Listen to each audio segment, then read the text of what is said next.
is joining. Hey, There we we did it. go. Nice. Wow. Look at that. Real technological geniuses over here. Is it because you weren't following us on Instagram? Yeah. Whoa. I know. Okay, the truth comes out. I feel like such a hater all of a sudden. I know, seriously. Well, All right. you guys don't have a live stream with me yet, so I mean.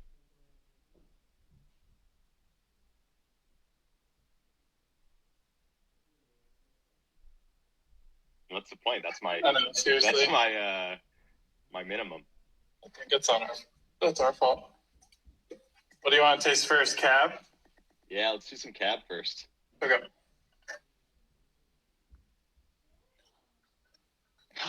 All right. Which one are you pouring? I have our Red Mountain Cab. Wow. Okay. I see how it is. Gonna do you want to do side first. by side? Well, I mean, yeah, I guess, but then I'm using all 2 wine glasses that I have in my house. So. Do you have another one available? Yeah, I do, actually. Let's do it.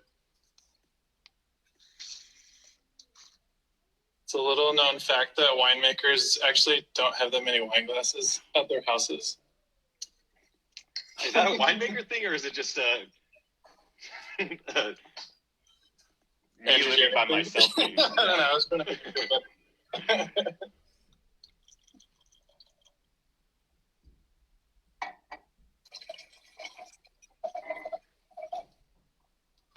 All right.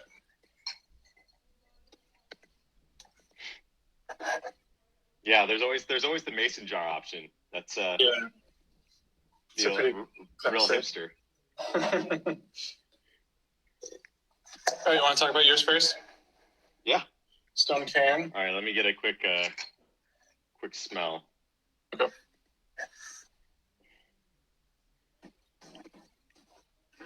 First off, maybe where the name comes from. Yeah, so this is the first label that I released. This is the 7th vintage of it. So the first was 2011.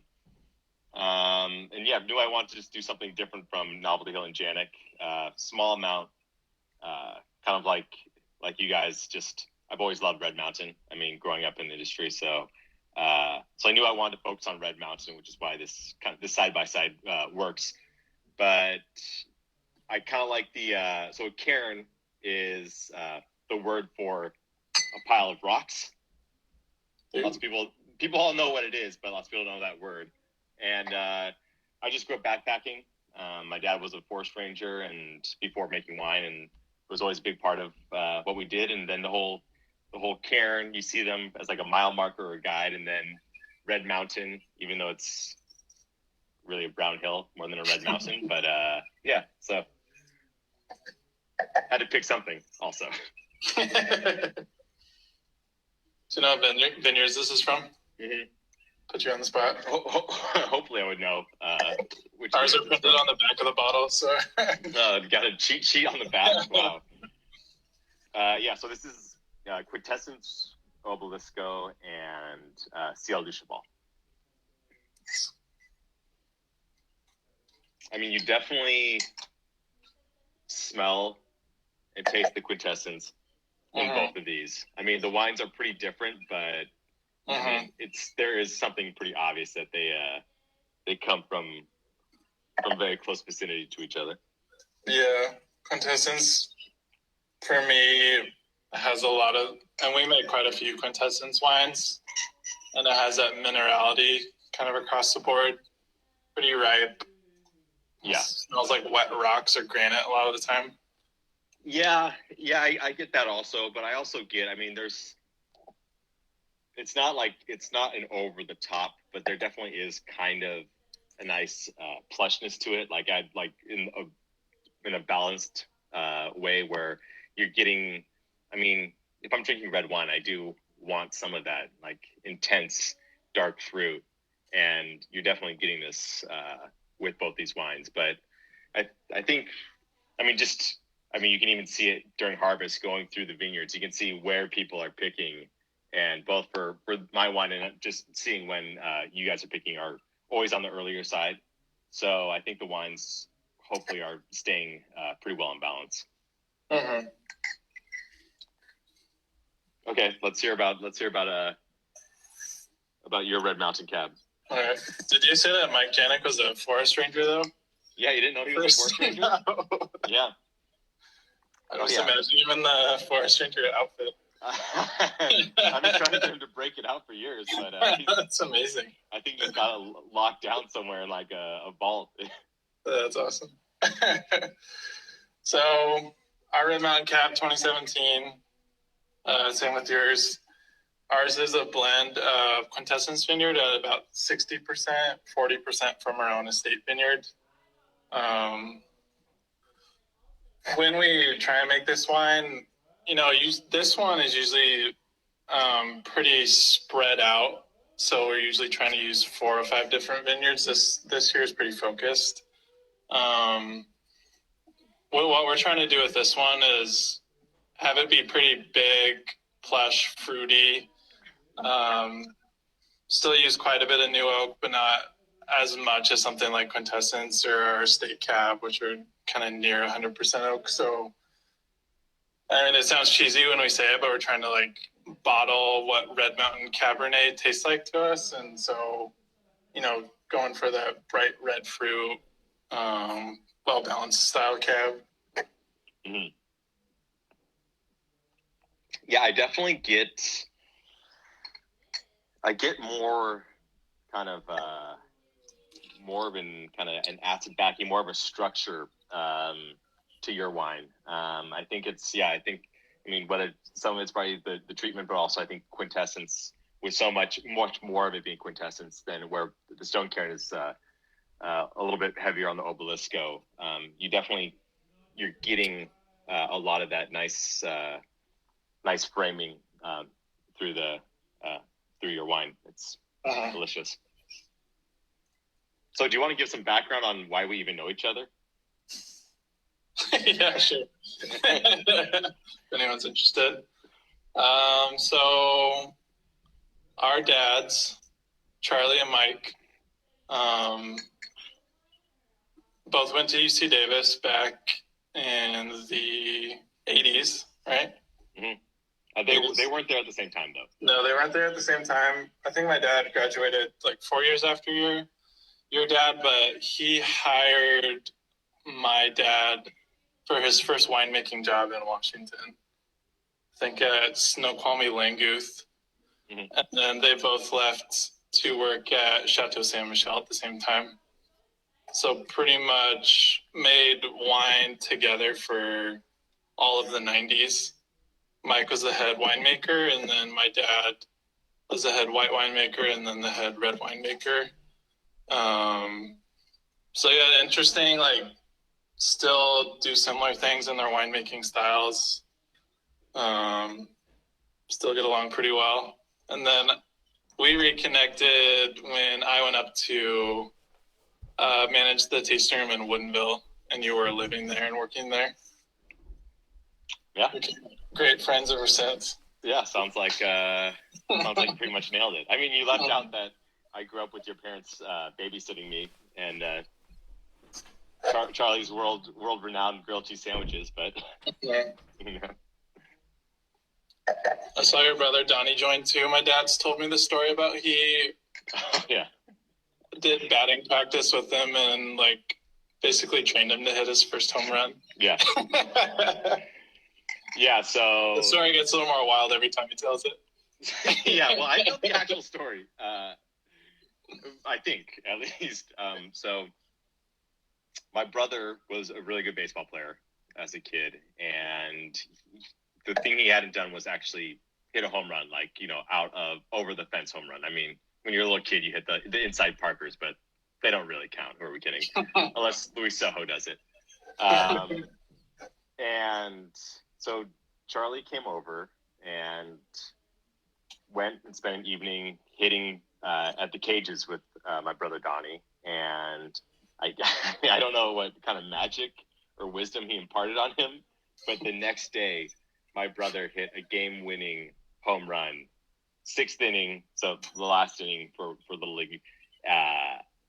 And ever since then, then he went on like a tear of hitting home runs. And so Charlie's got real mythical status in our baseball minds. The home run whisperer. Yeah.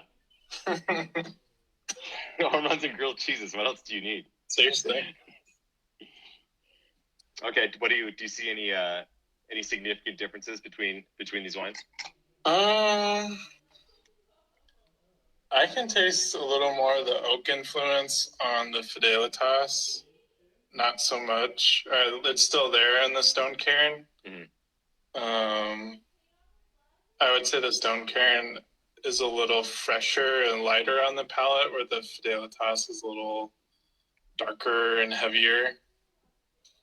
Still both, kind of have that classic fine-grained, little bit of chalky Red Mountain tannin structure.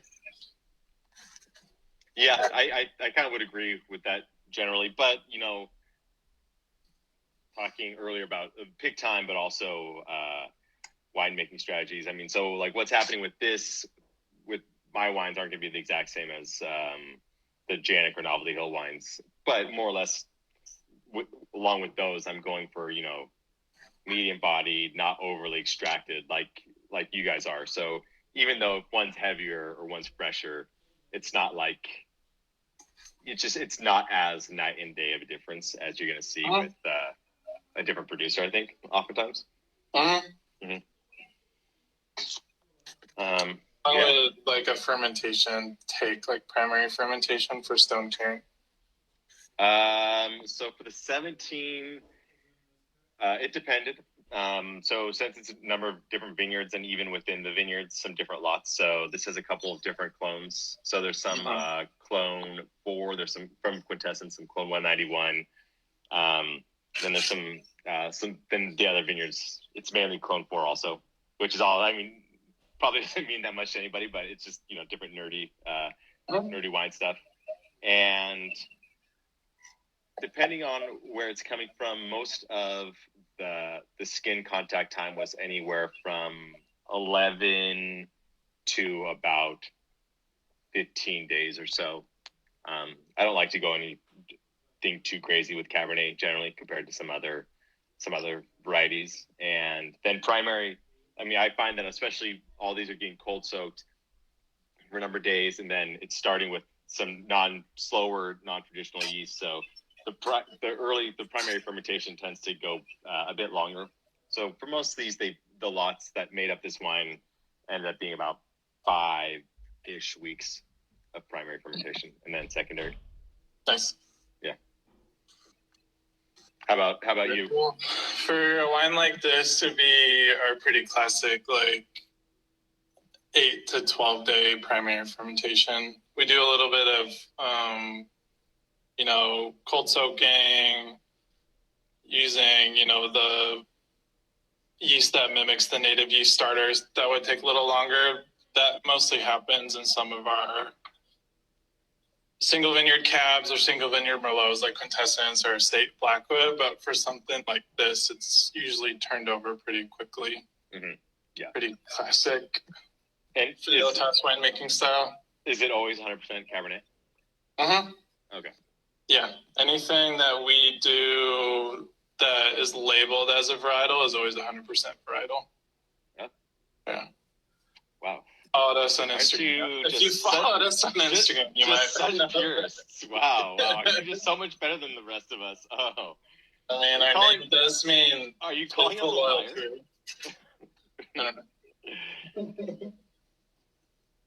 All right. Should we do Malbecs? Yeah, let's do some Malbecs. I saw somebody named Wine Boss was asking us some questions. So. Oh yeah. Sounds made up. Sounds like a bot to me. Russian bot. Ooh, these wines are both really good. in case you didn't think that. All right, I guess I'll dump them though. I live with just my dog. I don't know what I'm gonna do with 4 partial bottles of wine. And I opened a bottle of Lady Hawk last night, so I just have 5 partial bottles. I How long is does this IG live go for? Just get more and more people watching if I promise to finish all 5 bottles of wine. Yeah, that's how you do it. For every new follower you get, you take another sip. Okay. Well, Will and I have had some and Jessica, Will's girlfriend, we've had some late nights of drinking wine over the last couple of years. So.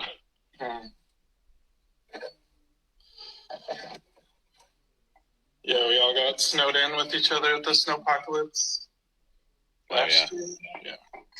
What a weekend.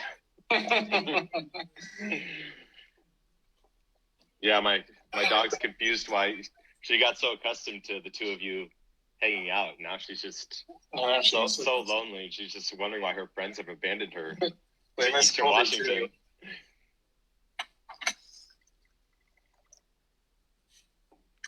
Charlie wants to know if we made wine together in Argentina.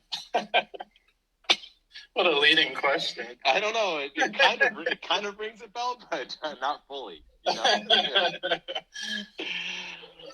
All right. What a great segue into Seriously. Oh, look at you. You're much better at this. All right. Okay. So yeah, why don't you go ahead and talk about your wine first? Okay. So this is a wine called Southern Sojourn. So I started working in. Okay, let's try that. So I started working in the Southern Hemisphere in 2015. So first in South America for vintage. So I spent about 3 years working at a winery there, collaborating, learning, hopefully teaching a little bit, but just working on their wines. And then the next year I went and did the same thing in South Africa. And yeah, after that, I knew I wanted to keep doing it since it's kind of our semi-off season as much as we get one. Because, harvest in our end of winter and spring. And yeah, then in 2017, went back down to Argentina and started this project, making some wine of my own down there. I was still helping make some wine for the winery in 2017 that I had the relationship with initially, and then have done it every year since. So this 2017 just got back into the country and released about a month or two ago. And yeah, it's very different. There's a much starker contrast between the two wines and the first two. Yeah. So it's all from Mendoza, Argentina. All of it from what's called the Uco Valley. Despite it being called a valley, it's actually really high elevation by Argentine standards, but especially by ours. So it's up in the Andes Mountains. So the vineyard's about 3,600 feet elevation, which is really high. It's really tough to grow fruit that high, to grow grapes that high. So there's not that many places that you can actually make wine. Mendoza is one of them. And yeah, it's pretty unique wine. Yeah, I think that's higher than the peak of Red Mountain for sure. Oh yeah. I mean, I don't think I'm pretty sure there's nowhere in Washington, unless it's somewhere I don't know about, that's even close to being that high in growing winemaking grapes. Uh-huh. Yeah, so 2017 was a really nice year there. A little bit cooler, so nice bright acid, lower alcohol, and I mean you get some of that Malbec, that plushness, but not nearly as much as you expect. It's so much more earth, so much more mineral. You see some connective tissue, but I mean you try these side by side, and they're both, I think, very varietally true, but so different from each other.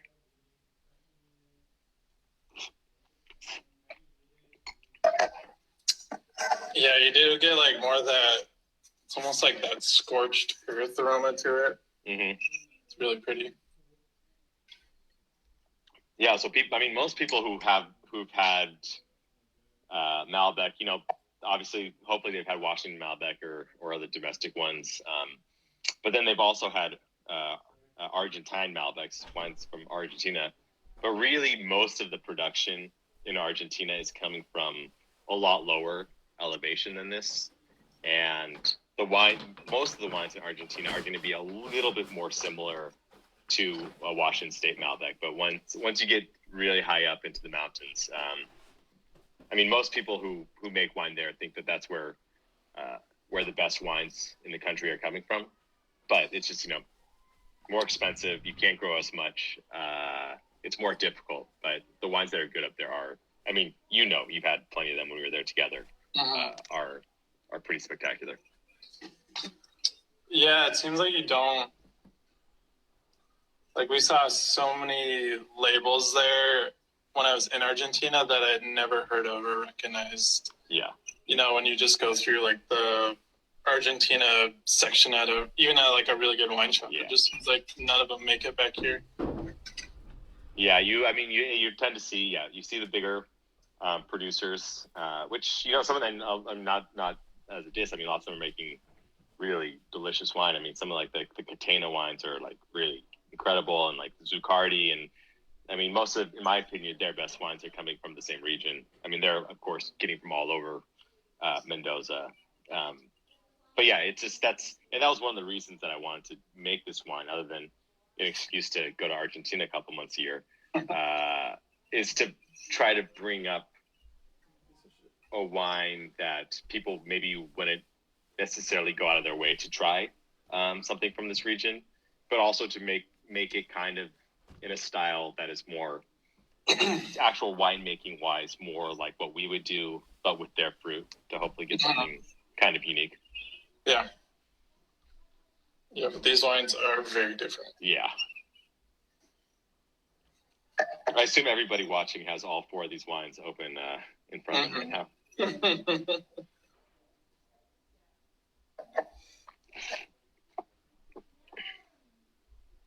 Do you guys make Novelty Hill Janik any Malbecs from Red Mountain?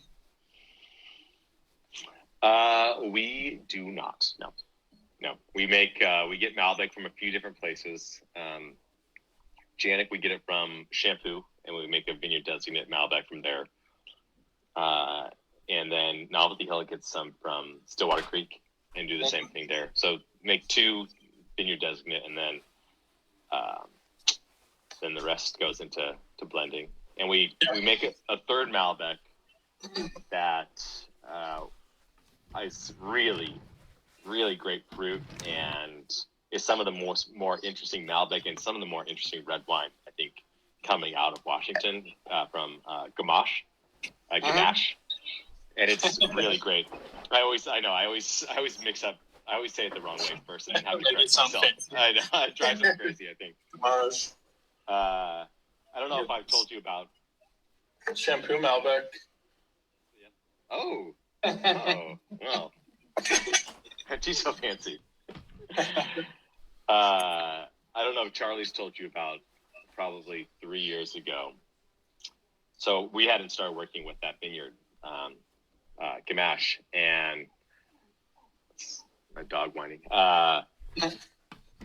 And I was driving over to Walla Walla to spend the weekend camping in a vineyard with all my cousins. So we had this big cousins weekend planned, and I was riding over with two of my younger cousins, Tommy and Joy Bigelow, whose family owns JM Cellars. And we stopped at the vineyard, checked it out, looked great, and then swung by Wine Boss to go pick up some samples that Charlie had very nicely pulled for us. So we go spend the weekend in Walla Walla. Needless to say, there was a fair amount of wine drank that weekend, and you had plenty of beer. And as we're leaving and cleaning up the vineyard, I'm looking for the bottles that he sent me, and somebody in the group had been desperate for alcohol that they went and dug. I don't know how they got it, but they went and drank the sample bottles that he pulled for us. So I had to go backtail between our legs now for more samples. But happy that we did, because it's turned into a really important vineyard for us. Sounds like something one of the Bigelows would do. Yeah. Didn't Tommy come down with you to help make this one? Yep. So this is the 2017, and Tommy Bigelow came down and helped me with this, and we were down there for a while. It took, like I said, it was a cooler vintage, so we were there just waiting on the weather gods to ripen everything, and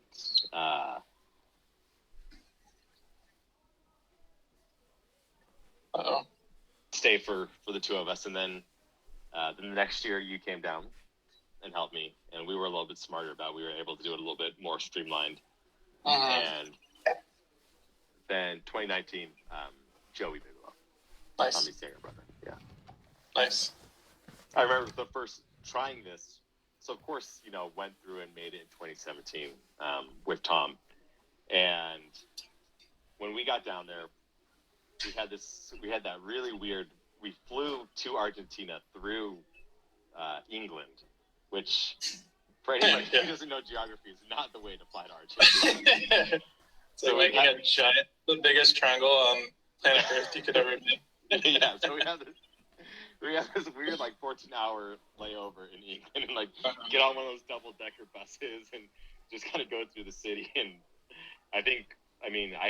we hadn't slept on the plane there, so there's some snoozing happening on the double-decker bus, seeing the city. But then get to Buenos Aires. We're there for about a day, and then to Mendoza. It was all a whirlwind. And arriving in Mendoza, having not tried this wine that was in barrel at that point for almost a year, the nervous factor walking into the cellar to go try the wine that, obviously I know everything that's going. I mean, they're sending me the topping schedule, and if there's any additions and all the chemistry behind it, but I'm sure especially because I was a bit nervous. Going okay, because the barrels are at the end of a long, dark, dimly lit cave with epic lighting on the ceiling and the walls. Oh my god! Hopefully the barrels are actually here. They're here, yeah. That alone was enough of a relief. They still existed. Yeah. All right, so let's hear about this. What's So Vineyard Breakdown is Canyons Vineyard, Heart of the Hill, Quintessence, and Our State. Oh wow. And then we traditionally we actually did a Malbec tasting with my dad last week. Malbec is always our first release of the year, so it comes out in January. It's a good release to at the beginning of the year, because probably of any wine that we make, this Red Mountain Malbec varies from vintage to vintage. And we think it's a little bit like Syrah, where it can vary a lot based on where it's grown, like you can see between the Red Mountain and the Argentinian Malbec. Always use a little bit of French oak. Usually use quite a bit of American oak compared to the rest of our wines that we make. Super rich, dark color that, Red Mountain wines have, and Malbec especially has. These are the soft, purpley skins. There's something. It's got that great richness, that plushness. So much happening on the front of the mouth, but it also has that. And I don't know. It's not even just necessarily Malbec, but it's got kind of a really beautiful kind of wild characteristic to it, that I think is really interesting. And this is really delicious. This is a kind of a perfect example of what Washington Malbec should be. Yeah, it's just tasty. Mm-hmm. Think about it too much. It tastes delicious. Yeah, especially with Malbec. I feel like we should have that with all wine. Needs a little bit more of that, a little bit less of the pomp and circumstance, a little bit more. Do you like it or not? But Malbec is it's a little bit extra fun. Yeah, and so for the 17 one, it was pretty warm vintage for Red Mountain, so it was 10s on the fruitier, bolder side. Yeah.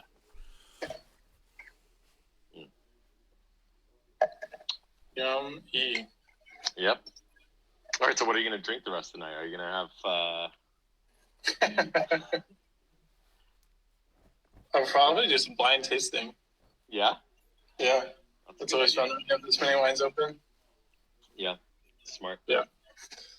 The Argentina one will be pretty... Hopefully pretty easy to pick out. If I get that one wrong, I might need to rethink my whole career.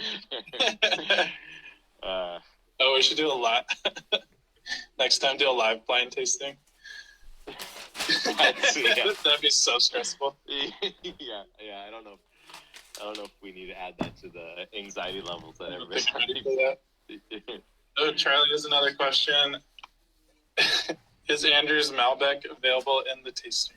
Oh, Charlie, good question.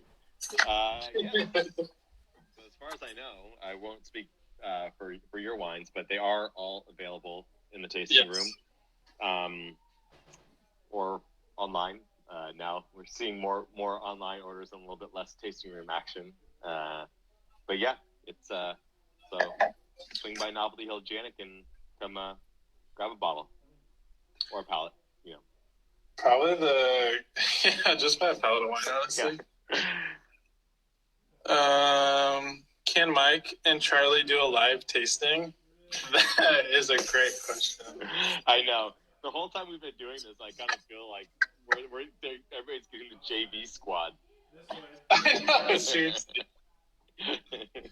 I would make a joke about having to do the technology for him, but we can figure this out for like the first 5 minutes. So yeah, I feel bad I wasn't following the winery. I would say that Mike would be hard to convince to ever do something like Instagram Live, and if there's ever a person that he'd agree to do it with, it would be Charlie. So there is some hope. Maybe they could do it, not even talk about wine, just talk about like mezcal or like barbecuing or making bread. That's has Charlie been making bread? No, he's been barbecuing though. Okay. Yeah. There's been a lot of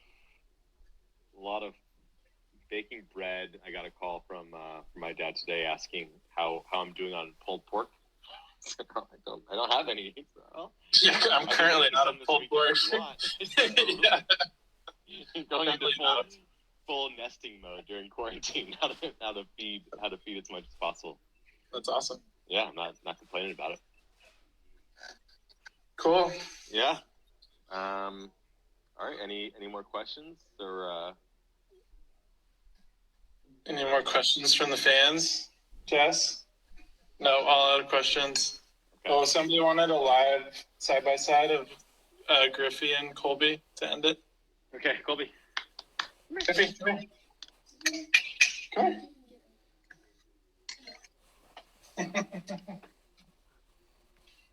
Oh, boy. Oh, it's a big girl.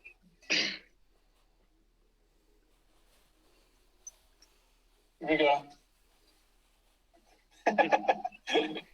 It's your friend. Colby's standing on the counter. Colby, it's his friend. They're looking for what they wanted. Oh, they want it. No. You're so photogenic, Colby. See you guys. Thanks for joining. See ya. See you, Andrew. Bye. Bye.